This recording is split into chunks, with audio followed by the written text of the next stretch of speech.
So I'm going to start this same melody with a different chord other than G, other than just the one. Instead, I'm going to start it with an E minor. You can substitute the major chord with a minor chord.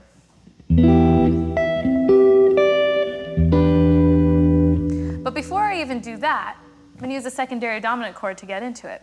If you remember from the last lesson, we ended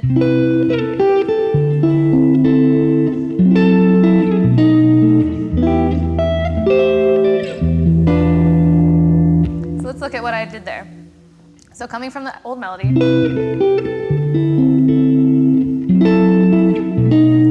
I'm playing a minor 2-5 to get into my E minor.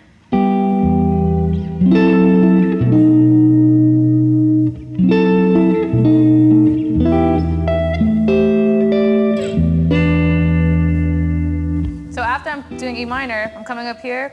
I chose to harmonize it with A minor because we already used C major 7.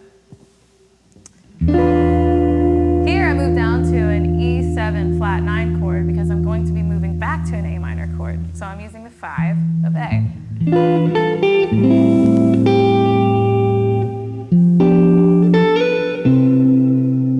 This chord, because I'm moving here to this C, I want to use a G, a secondary dominant, to get into that chord. So I'm using this third inversion of a G7 chord.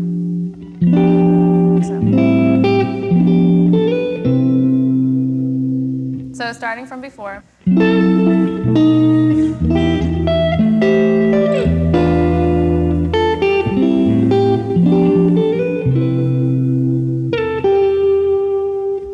So those were all secondary dominant chords, and I'm going to do the same thing again here.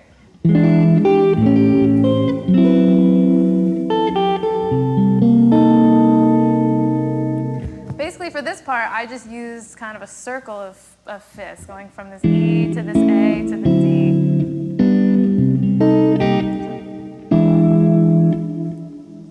So coming from where we left, and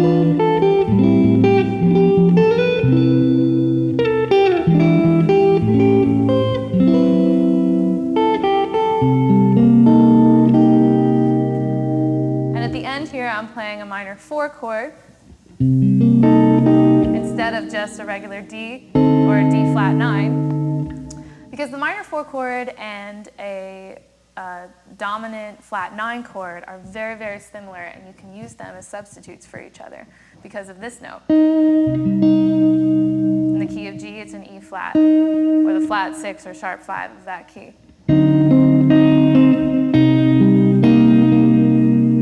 So I'm using this as a substitute, putting the 6 on top because that's my melody note. So here's the secondary dominant portion of this corner store.